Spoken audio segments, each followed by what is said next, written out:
finding themselves in this delicate situation. They must be the absolute priority.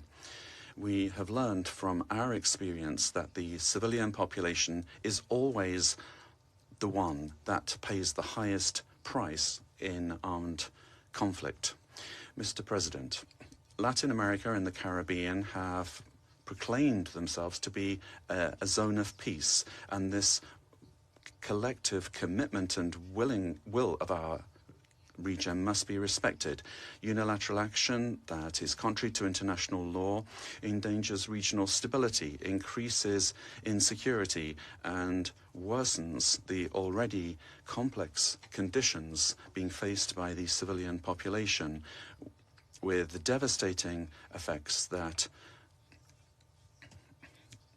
will transcend the sovereign borders of Venezuela to have a direct impact on countries of the region, such as Colombia.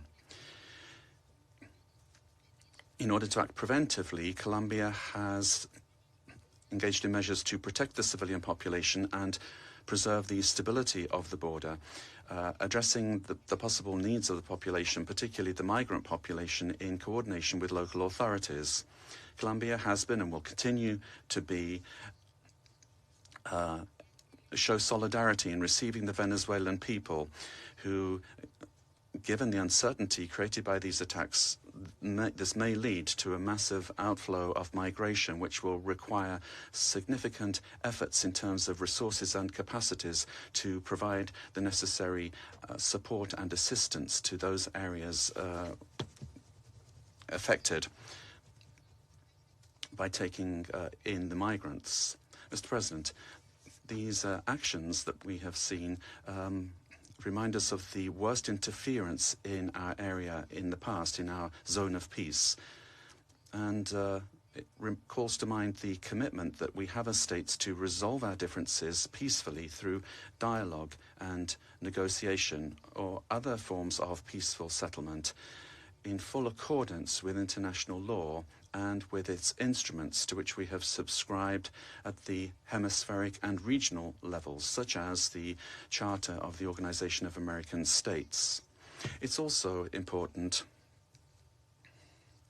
to understand the dimension of this situation for international peace and security beyond our region, particularly when a permanent member of the Security Council takes the decision to use force and assume control unilaterally of another sovereign state, with the aim, amongst other things, of taking its natural and strategic resources. This is very worrisome for the international community, the international order that was established after the Second World War, and flagrantly violates international law and is in clear contradiction with the United Nations Charter and the very goal for which this council was created. If a country, and particularly a country that is a permanent member of this council, disregards international law that we designed in San Francisco, what then is the role of this council, and where are the foundations for international peace and security? We are accepting that the law and the interests of the strongest prevail over multilateralism and over agreements that we have forged with dialogue and diplomacy in this very chamber. Democracy cannot be promoted or defended through violence or coercion, and it cannot be superseded either by economic interests. Democracy can only be built and sustained through respect for the will of peoples, the reaffirmation of the rule of law, through political dialogue and peaceful and inclusive processes.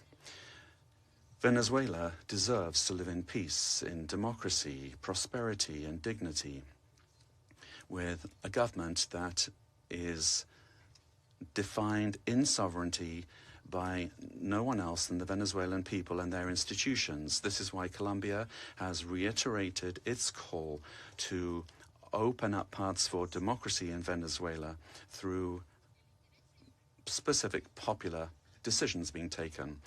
The importance of preserving peace, respect for international law, and the protection of life and human rights must prevail over else. Colombia reaffirms its conviction that working tirelessly under these principles in our new role as a non-permanent member of the Security Council is what we plan to do, and we make ourselves available, good offices available for a diplomatic way out of the current crisis in this brotherly country.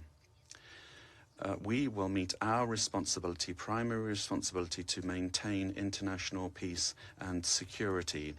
And given the seriousness of the events, we will continue to pay attention to this issue. And we'd also like to thank the Secretary-General of the United Nations for providing his good offices to defend the purposes and principles of the United Nations Charter, to activate channels for mediation available to him and facilitate dialogue with the parties concerned, looking in the search for alternatives that will make it possible to find a way out of the situation led by Venezuelans themselves and provide assistance to Venezuelans that need this. In conclusion, we'd urge the parties to exercise maximum caution and restraint, to de-escalate tensions, and to follow dialogue and diplomatic channels, and develop mechanisms to avoid continued flagrant violations of international law. This will require the help of the United Nations and of regional organizations. Thank you very much, Mr. President. I thank the representative of Colombia for her statement, and now give the floor to the representative of Russian Federation. Mr. President, first and foremost, we wish to congratulate you on your accession to the presidency of the Security Council. And second, we wish to welcome the newly elected members of the Security Council. The beginning of this new year shocked all of those throughout the world who cherish the hope that respect for international law and non-intervention in domestic affairs of other states, as well as a reliance upon diplomacy and seeking of compromise, became key principles in the work of the new U.S. administration. The assault against the leader of Venezuela, compounded by the deaths of dozens of Venezuelan and Cuban citizens, in the eyes of many, has become a harbinger of a turn back to the era of lawlessness and U.S. domination by force, chaos, and lawlessness, which continues to afflict dozens of states in various regions of the world. There is no and can be no justification for the crimes cynically perpetrated by the United States in Caracas. We firmly condemn the U.S. act of armed aggression against Venezuela in breach of all international legal norms. In connection with the confirmed reports about the presence of the abducted president of Venezuela, Nicolas Maduro, and his spouse in the United States, today, as we are aware, they are in New York, we call upon, corrects the Speaker, the U.S. leadership to immediately release the legitimately elected president of an independent state and his spouse. Any problems existing or conflict between the United States and Venezuela need to be resolved through dialogue. And this is precisely what is enshrined in the UN Charter, for purposes and the principles of which a number of states in recent years have begun to apply selectively, depending upon the political landscape. Today, we are reaping the consequences of their recklessness and selectivity in matters related to respect for the norms of international law, which were linked to the so-called rules-based world order. Here is your rules-based world order in all of its glory, which is horrifying even the staunchest Atlanticists. Mr. President, we extend our firm solidarity with the people of Venezuela in the face of the external aggression. We firmly support and completely support the policy of the Bolivarian government, which is geared towards protection of their national interests and the sovereignty of the country. Washington's aggressive acts have already been condemned by many states and multilateral associations, including the Non-Aligned Movement, the African Union, as well as a group of friends in defense of the Charter of the United Nations. We hope that the international banditry will immediately be met with objective and comprehensive assessment at the international legal level with United Nations, universal mechanisms, and other multilateral formats being brought to bear. This process must not be impacted by the recognition or non-recognition by any given states or groups of states of the legitimacy of Nicolas Maduro. For this reason, unintelligible murmurings and attempts to avoid principled assessments by those who, in other circumstances, froth at the mouth and demand that others respect the UN Charter, today seem particularly hypocritical and unseemly. We hope you will recognize this, and we hope that you will abandon double standards and that you will not attempt to justify such an egregious act of aggression due to a fear of angering the American global gendarme, which is attempting to once again rear its head. We are particularly appalled by the unparalleled cynicism with which Washington did not even attempt to conceal the true aims of its criminal operation, namely the establishment of unbridled control over Venezuela's natural resources and the assertion of their hegemonical ambitions in Latin America. In this way, Washington is generating fresh momentum for neocolonialism and for imperialism, which were repeatedly, decisively condemned and repudiated by the peoples of this region and by the global South as a whole. Distinguished colleagues, under these circumstances, it is exceedingly important for the entire international community to unite and to definitively reject the methods and tools of U.S. military foreign policy, which have been demonstrated in the case of Venezuela. This is the only way it is possible to compel Washington to revisit and to abandon their dangerous misconceptions. As we stated during previous meetings on Venezuela, the bell now tolls across the region, ringing for every country of the Western Hemisphere. The bell is ringing for all UN member states and for the future of the organization itself. Failing to hear this call today is tantamount to projecting cowardice and a lack of principle, essentially blessing ongoing encroachments of international law and rejecting civilized international conduct as a whole. We cannot allow the United States to proclaim itself as some kind of a supreme judge which alone bears the right to invade any country, to label culprits, to hand down and to enforce punishments, irrespective of notions of international law, sovereignty, and non-intervention. Is this the world we sought to attain as we marked the 80th anniversary of the adoption of the Charter of the United Nations, when we all signed on to the relevant Security Council presidential statement? Is this the aim of United Nations reform, which we all advocate? Or has the United Nations and Security Council thereof, do they no longer exist? And is there need now to seek from Washington a patent rule, so to speak? And is the self-determination of every person's and their right to determine their future worthless? These are the questions that we all must address today.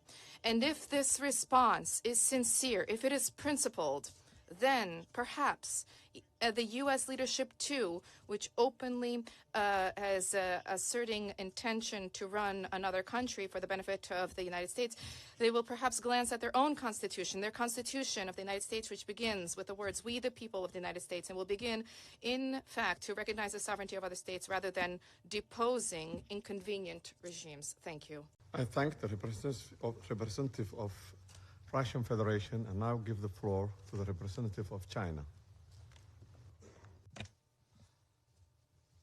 President, China supports the Security Council holding an emergency meeting regarding the United States military strikes on Venezuela. and thanks USG DiCarlo for reading out the briefing of the Secretary General Guterres. I have listened carefully to the statements of the briefers, and we welcome to this meeting the permanent representative of Venezuela and representatives of other countries. On January the 3rd, the United States blatantly launched large-scale military strikes against Venezuela, forcibly seized Venezuelan President Nicolas Maduro and his wife, and took them out of the country. It claimed that it will run Venezuela and even didn't rule out launching a second round of military operations on an even larger scale. China is deeply shocked by and strongly condemns the unilateral, illegal, and bullying acts of the U.S. For some time now, the international community has repeatedly expressed grave concern over the U.S. sanctions, blockade, and threats of force against Venezuela. The Council convened 2 emergency meetings, during which Secretary General Guterres, many Council members, and that was a live broadcast from New York, where the UN Security Council is holding an emergency meeting to address the U.S. military operation in Venezuela. Colombia's UN Security Council representative condemned any military action that endangers civilian populations and rejected direct threats in violation of international law. She warned that unilateral measures exacerbate insecurity in the region. Colombia affirmed its commitment to continue receiving Venezuelan migrants and providing them with humanitarian assistance. The delegation stressed that regional stability requires respect for international norms and coordinated peaceful approaches to crises, highlighting the country's ongoing efforts to support displaced populations while maintaining security and adherence to global legal standards. And following that was Russia's representative condemning also the U.S. military operation in Venezuela and called on the U.S. leadership to immediately release the Venezuelan president and his spouse. And now we go back to the session where China's representative is now speaking. China firmly opposes this, and the international community has also expressed widespread grave concern and strong condemnation. We urge the U.S. to heed the overwhelming voice of the international community, abide by international law and the purposes and principles of the UN Charter, cease infringing upon the sovereignty and security of other countries, stop toppling the government of Venezuela, and return to the path of political solutions through dialogue and negotiations. We call on the U.S. to ensure the personal safety of President Maduro and his wife and to release them at once. We support the Council in fulfilling its primary responsibility to maintain international peace and security, and we support all efforts by the UN Secretary General, regional countries, and organizations that contribute to promoting dialogue and de-escalating the situation. President, the lessons of history are a stark warning. Military means are not the solution to problems, and the indiscriminate use of force will only lead to greater crisis. The U.S. bypassed the Council to launch military operations against Iraq, blatantly attacked Iran's nuclear facilities, and imposed economic sanctions, military strikes, and even armed occupations on multiple countries in Latin America and the Caribbean. These actions have caused persistent conflict, instability, and immense suffering for the ordinary people. Did these actions bring peace and stability? Did they bring development and prosperity? The international community sees this clearly. Venezuela is an independent sovereign state with every right to defend its sovereignty and national dignity. Countries in Latin America and the Caribbean are important forces in maintaining world peace and stability and promoting global development and prosperity, and they have every right to independently choose their development paths and partners. No country can act as the world's police, nor can any state presume to be the international judge. China firmly supports the government and people of Venezuela in safeguarding their sovereignty, security, and legitimate rights and interests. We firmly support the regional countries in upholding the status of Latin America and the Caribbean as a zone of peace. We demand that the United States change its course, cease its bullying and coercive practices and develop relations and cooperation with regional countries on the basis of mutual respect, equality, and non-interference in international affairs. China stands ready to work with the regional countries and the international community to strengthen solidarity and cooperation, uphold fairness and justice, and jointly safeguard peace and stability in Latin America and the Caribbean. I thank you, President. I thank the representative of China for the statement and now give the floor to the representative of Liberia. Thank you, Mr. President. I have the honor to deliver this statement on behalf of the A3 members, namely the Democratic Republic of Congo, Somalia, and my own country, Liberia. We thank the Presidency for promptly convening this important meeting. We congratulate Somalia on assuming the presidency of the Security Council this month and warmly welcome all new members. The A3 appreciates USG DiCarlo's comprehensive briefing and listened carefully to the remarks offered by civil society representatives. We also welcome the representative of Venezuela and the representatives of the region to this meeting. Mr. President, the A3 aligns itself with the recent communiqué of the African Union on the situation in the Bolivarian Republic of Venezuela and continues to monitor developments there with deep concerns. In particular, we note reports regarding the detention of President Nicolás Maduro and his wife and incidents involving Venezuelan institutions. Such developments present serious challenges not only to Venezuela's internal stability, but also underscore the imperative to safeguard the broader peace and security of the region. The A3 remains steadfast in its commitment to the fundamental principles of international law, including the full respect for the sovereignty and territorial integrity of states as enshrined in the Charter of the United Nations in the interest of regional stability and international peace. We believe these are essential foundations for international cooperation and peaceful coexistence. Our position underscores the importance of dialogue, the peaceful settlement of disputes, and respect for constitutional and institutional frameworks. Mr. President, the complex situation in Venezuela requires a comprehensive response that is both inclusive and nationally owned.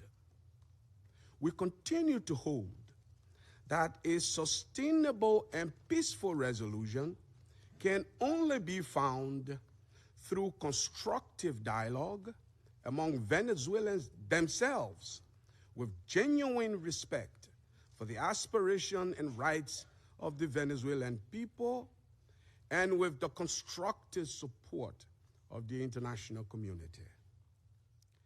The A3 expresses its solidarity. As we have been hearing, ladies and gentlemen, the representatives of China, Liberia, and other countries addressing the UN Security Council's emergency meeting where they addressed the U.S. military operation in Venezuela. And for further analysis, we are joined from Cairo by the international relations expert, Mr. Ahmed Al-Anani. Welcome, sir, to Qnews. Sir, can I ask you, how significant is the Security Council's emergency meeting in shaping international responses to the U.S. operation in Venezuela?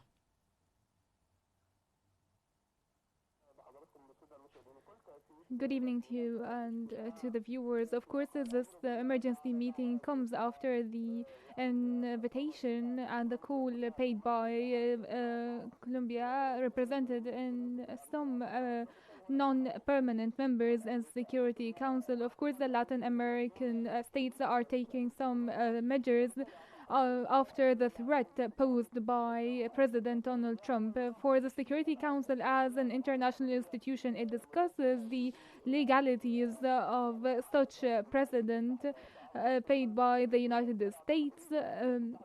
I think that the U.S. policy now is in question for the Latin American states, and in fact Colombia has called for convening this emergency session for the UN Security Council, and I think that Russia and China will strongly support the Colombian stance, as they view this as a direct threat to the sovereignty of multiple states. And I think that the Security Council is carrying out its mandate when it comes to condemning such operations that is directly related to the sovereignty and territorial integrity of certain states. What I think is that if, as symbolic as this is, the Security Council has to say it very frankly that this U.S. operation is completely rejected legally wise and politically wise. And there are also economic and political dimensions to this. And being a Latin American state is one of the major reasons, but there are a lot of reasons that Trump is now marketing to take over certain power centers in Latin America, and taking the excuse of the national security of the United States and protecting it and protecting the belongings of the United States overseas, and the alliances in Venezuela posed a threat to the United States. I think all of these reasons and excuses were the excuses for I'm afraid we are going to go back again to the live broadcast of the Security Council in New York. Undeniably, the region was more stable.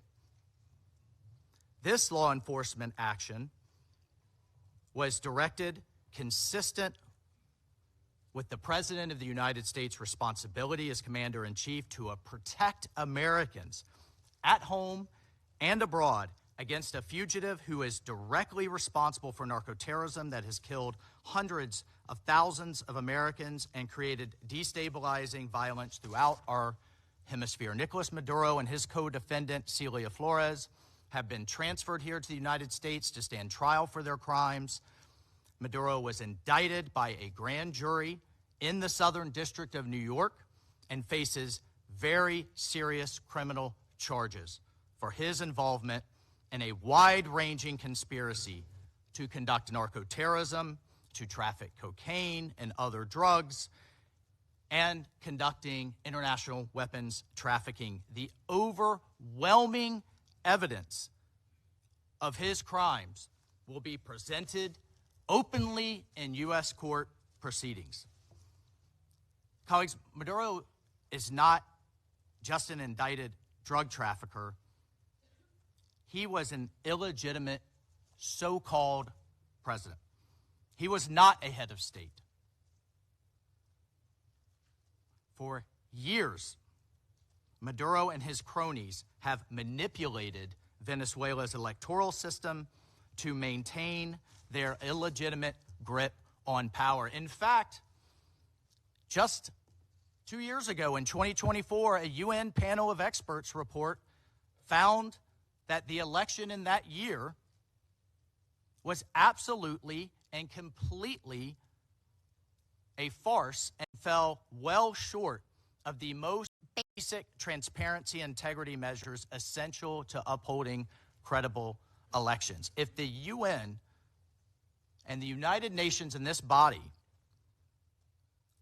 confers legitimacy on an illegitimate narco-terrorist and the same treatment in this charter of a democratically elected president or head of state, what kind of organization is this? We should note that over 50 countries, many nations, including the European Union, including a number of Latin American countries in the region, and of course the United States, again, over 50 countries rejected the legitimacy of Maduro's re-election following the disputed 2024 elections and do not recognize him as Venezuela's legitimately elected president.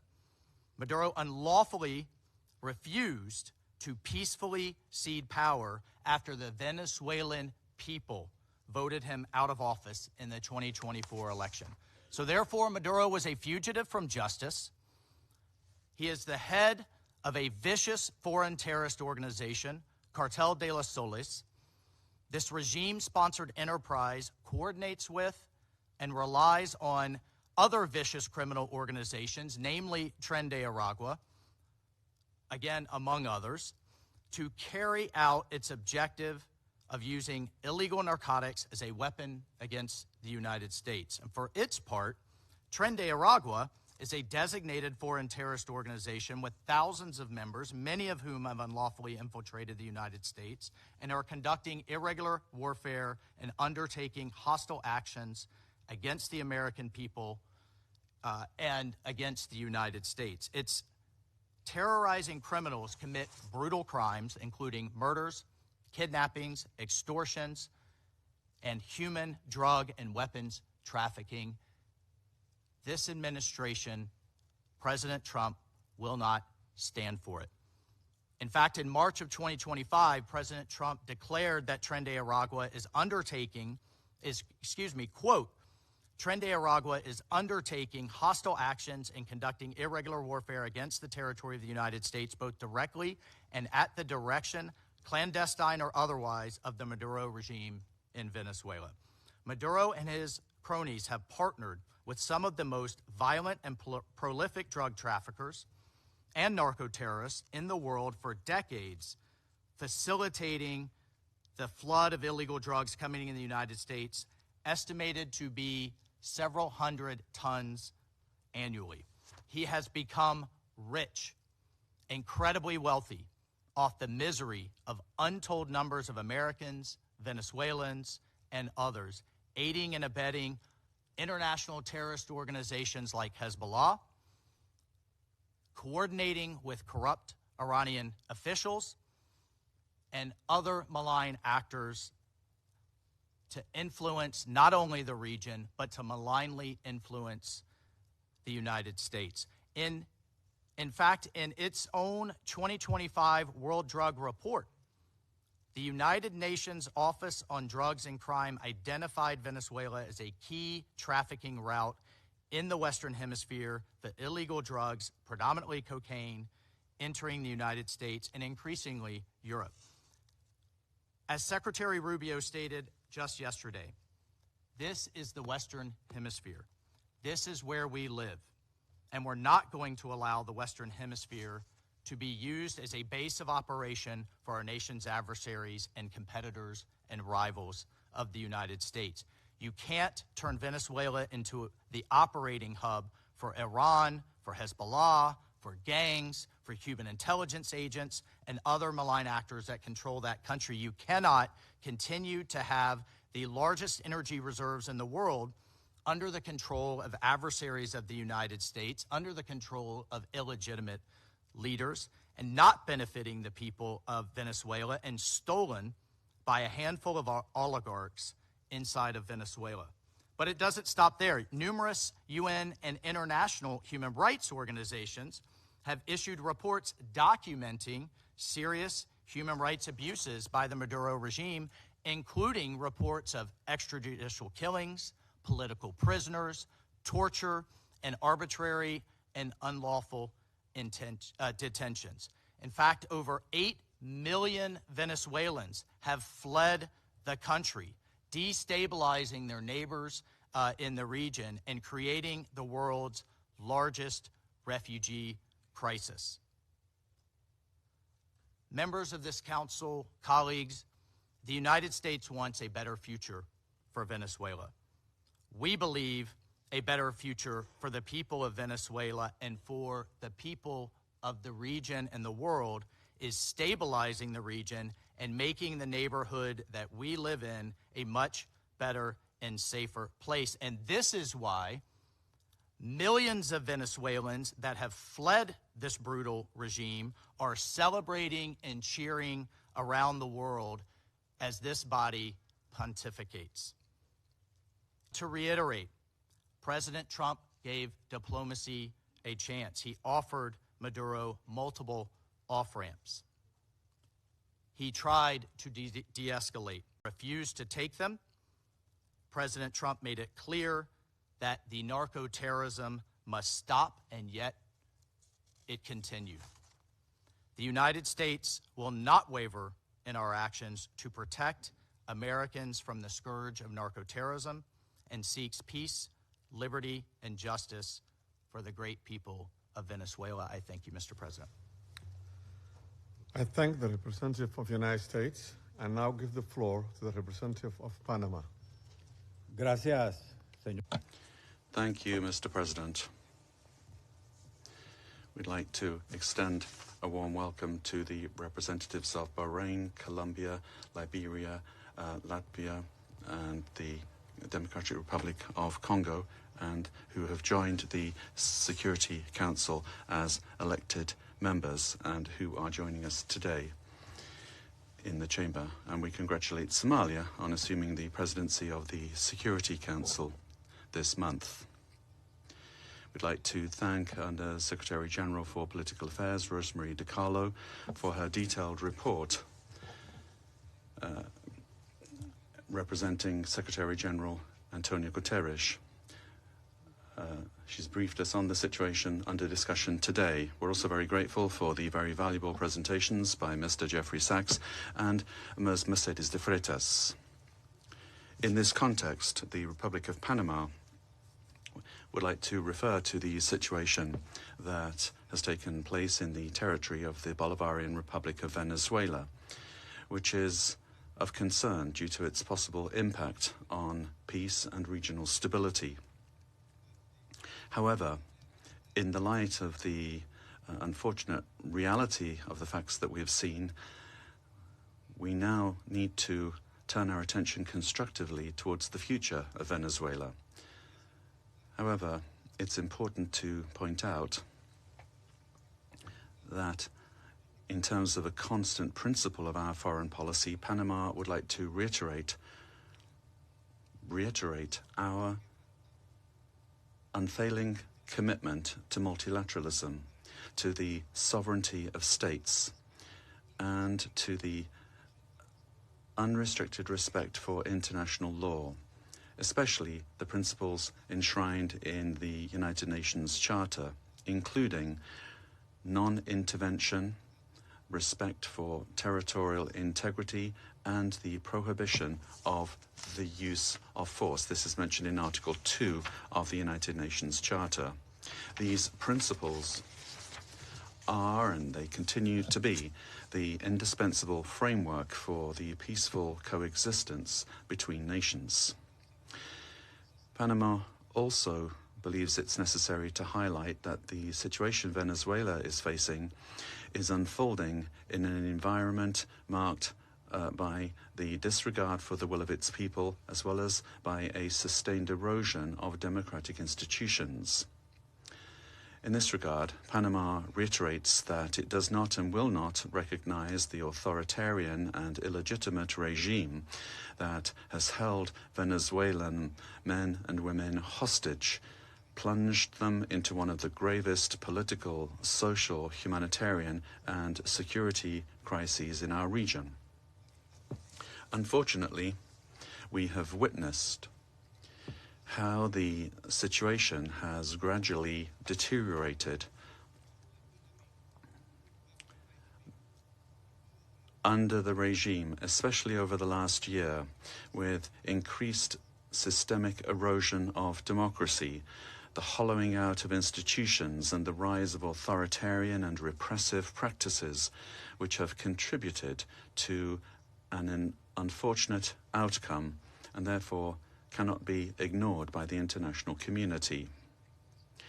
In particular, it is essential to call for the unconditional release of persons detained for political reasons. Many of them have been deprived of their liberty merely for raising their voices in a context in which dissent is not tolerated. From this moment on, we must demand that all political prisoners that the regime continues to hold hostage, Venezuelans and foreigners alike, be released without delay.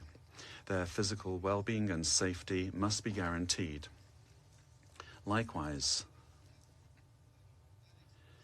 freedom of expression and the unequivocal respect for human rights must be immediately ensured. In this context, Panama underscores that its position does not stem solely from a principled democratic solidarity, but also from direct impact. A Panamanian citizen, Mr. Olmedo Núñez, remains arbitrarily detained in Venezuela without formal charges, without due process, without full access to a defense, and without effective consular guarantees. Added to this is the human impact of a multidimensional crisis that has forced around 9 million Venezuelans, men and women, to leave their homes, compelled to live in displacement and vulnerability as a consequence of the institutional and social collapse generated by the regime. A crisis that has had significant regional repercussions, reflected both in the irregular migration flows from south to north of a significant number of Venezuelan nationals, as well as reverse migration movements, including also a lot of Venezuelans, the effects of which are felt particularly in countries of transit and destination that this affects, including Panama. And this has decisively contributed to illegal migration. In the face of this reality, Panama issues a clear and firm call for Venezuela's short-term future to be fully democratic. Power emanates from the people, and as stated by His Excellency, the President of the Republic of Panama, José Raúl Molino, the people, the true sovereign, have already spoken at the polls, granting an indisputable victory with 70% of the votes on July 28, 2024, to the opposition candidate, Mr. Edmundo González Urrutia, as well as to Maria Corina Machado. And that was the speech of the U.S. envoy to the UN at the UN session on Venezuela's crisis, where he said Nicolas Maduro's arrest was carried out to protect the American citizens, stressing that Maduro was an illegitimate president elected through fraudulent polls. And he described Maduro as a fugitive from justice, responsible for destabilizing the region via international arms trafficking, asserting that evidence links him to large-scale drug and weapons crimes. The envoy also added that Washington seeks to help better build a more stable future for the Venezuelan people. And then following him was the delegation from Panama, who also spoke after him and calling for the respecting of the international law, respecting territorial integrity of countries. And with that, that brings us to the end of our special coverage for now. And don't forget to follow Q News on YouTube, Facebook, X, Instagram, and TikTok at QNewsEG to stay informed. And thank you for watching, and stay tuned for more updates on Q News.